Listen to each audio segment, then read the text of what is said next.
বাসায় হঠাৎ একটা বিকট শব্দ, এলপিজি সিলিন্ডার বিস্ফোরণ। আসলে কেন হয় এই বিস্ফোরণ? এই বিস্ফোরণের পেছনের কারণ আর কিভাবে সতর্ক থাকবেন আপনি? প্রথমে একটা ভুল ধারণা ভেঙে দেই। সঠিকভাবে ব্যবহৃত হলে এলপিজি সিলিন্ডার খুবই নিরাপদ। তবে কিছু মানবসৃষ্ট ভুল এবং অবহেলা এই নিরাপদ সিলিন্ডারকেই রূপ দেয় এক একটা টাইম বোমে। সিলিন্ডারের মুখ, পাইপ বা চুলার সংযোগে ফাঁক থাকলে গ্যাস লিক হয়। ঘরে জমে থাকা গ্যাস হঠাৎ আগুন পেলেই ঘটে ভয়াবহ বিস্ফোরণ। কম মানের রেগুলেটর বা পুরনো ফাটা পাইপ লিকের কারণ হতে পারে। অনেক সময় আমরা এগুলো বছরের পর বছরেও বদলাই না।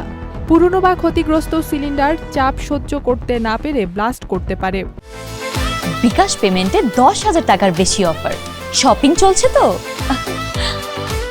একটা ছোট লিক হলেও যদি তা বদ্ধ করে জমে, সামান্য চুলা চালালেই সেটা বিস্ফোরণ ঘটাতে পারে।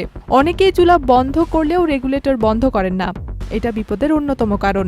গ্যাস, চুলা ও রেগুলেটর প্রতিদিন চেক করা উচিত। রেগুলেটর বন্ধ রাখুন যখন রান্না করছেন না। পাইপ 1 বছর পর পর বদলাতে হবে। গ্যাসের গন্ধ পেলেই জানালা খুলতে হবে। লাইট ফ্যান অন করা যাবে না। রান্নাঘরে গ্যাস শনাক্তকরণের যন্ত্র ব্যবহার করা যেতে পারে। শুধু অনুমোদিত ও পরীক্ষিত সিলিন্ডার ব্যবহার করতে হবে সবাইকে। এলপিজি সিলিন্ডার ব্লাস্ট খুবই ভয়ঙ্কর, কিন্তু প্রতিরোধ একেবারেই সহজ। সতর্ক থাকলে এই দুর্ঘটনা আমাদের সকলেই এড়ানো সম্ভব।